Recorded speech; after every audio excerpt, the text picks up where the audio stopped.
Эта удивительная история произошла в далекой деревне, среди обширных таежных лесов. В этих глухих непроходимых лесах живет настоящая хозяйка тайги лесник Евгения. Она каждый день ходит по одним тропам с животными и ничего не боится. Женщина следит за лесом и защищает зверей от браконьеров. Каждое утро Евгения патрулировала лес. Сегодня она пошла точно таким же маршрутом, но, проходя около реки, услышала рев, скорее всего, это был медвежонок. Эти странные звуки встревожили женщину, и она решила проверить, что же там случилось. Евгения незаметно подкрадывалась, чтобы не спугнуть животное. Ей удалось подойти практически вплотную и увидеть грустную картину. Медвежонок носился вокруг ямы, а оттуда доносились какие-то звуки. Евгения осторожно пошла к яме. Малыш замер, увидев ее, но ничего не делал. Он был явно голоден и встревожен. Женщина начала говорить с ним, и медвежонок отступил от ямы, давая подойти леснику. В этой ловушке была его мама-медведица. По внешнему виду можно было полагать, что она немного истощена, но в целом все хорошо. Скорее всего, это сделали какие-то браконьеры, ведь законом запрещена охота с помощью ловчих ям. Женщина, будучи ответственным работником и просто любителем животных, не могла оставить ее там. Медвежонок почувствовал добрые намерения и послушно сидел рядом. Идея была только одна – позвать на помощь мужчину и положить к ней в яму бревно, чтобы она смогла сама вылезти. Она попросила знакомых помочь ей, объяснила ситуацию, и они поспешили на помощь, прихватив рыбки и других угощений для бурых друзей. Спустя 3 часа они увидели мирно ждущего медвежонка, который при виде группы слегка испугался, но, признав в толпе Евгению, успокоился. Она подошла к нему, дала угощение, медвежонок жадно накинулся на еду, а люди пошли вытаскивать его маму. Мужчины, под чутким руководством Евгении, аккуратно опустили бревно так, чтобы оно стояло под наклоном. Отойдя на расстояние, люди смотрели, как выбирается медведица. Малыш бегал вокруг, а мама достаточно быстро вскарабкалась наверх. Ее детеныш радостно кидался на нее, мама сразу начала облизывать своего сыночка.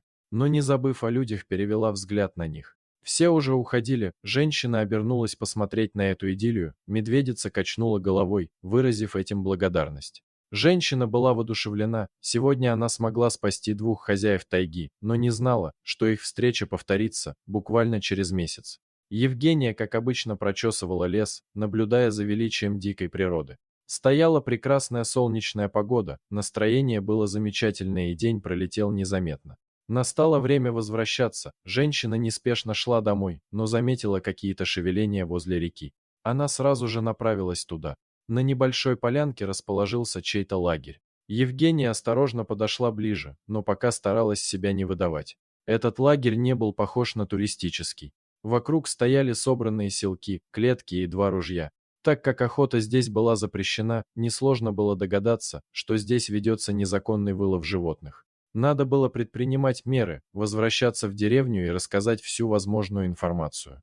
И только она начала отходить, как практически ей навстречу вышли 2 высоких мужчин крепкого телосложения. Они были одеты в камуфляжные костюмы, полной экипировки не было, но она все равно приметила минимум 3 ножа и 1 пистолет, выглядело все устрашающе. Женщина тут же рванула в лес, а те кинулись за ней, понимая, что она обязательно расскажет про них.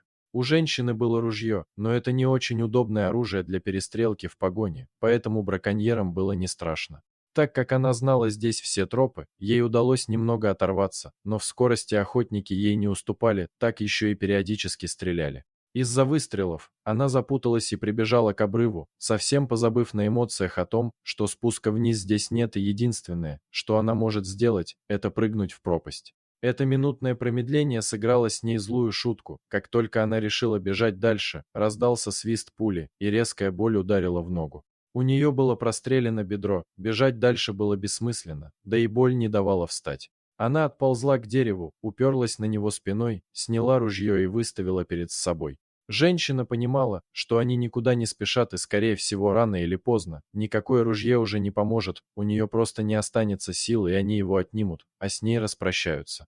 Мужчины, посмеиваясь, приближались. Евгения смогла выстрелить одному из них в ногу, дальше мужчины не пошли. Этот выстрел взбесил их. Они уже не смеялись и уже были готовы расстрелять бедную женщину на месте, но из-за этого они совершенно не заметили подкравшегося сзади медведя. Страшный рык раздался за спиной, и в ту же секунду две огромные лапы ударили по их спинам, пистолет вылетел из рук, и мужчины в панике бросились бежать. Медведь проводил их подальше и вернулся к женщине. Евгения быстро замотала ногу куском штанов и, наконец, встала. Это была та самая медведица, которую она спасла около месяца назад, словно в подтверждение ее слов из-за деревьев выбежал медвежонок и сел рядом с мамой. Евгения поблагодарила медведей, теперь они квиты. Они мысленно попрощались, и медведи побрели дальше по своим делам, а женщина кое-как поковыляла в деревню. Через некоторое время, по ее наводке, нашли лагерь, а потом и людей, которым он принадлежал. Они сидели в яме, похожей на ловушку для зверей. Видимо, медведица решила наказать их и загнала в яму. Как и предполагала Евгения, они были браконьерами, их, конечно же, посадили. Женщина же восстановилась и иногда встречает своих грозных друзей около своего дома. Дорогие зрители, если вам понравилось это видео, то ставьте лайк и подписывайтесь на наш канал. До свидания.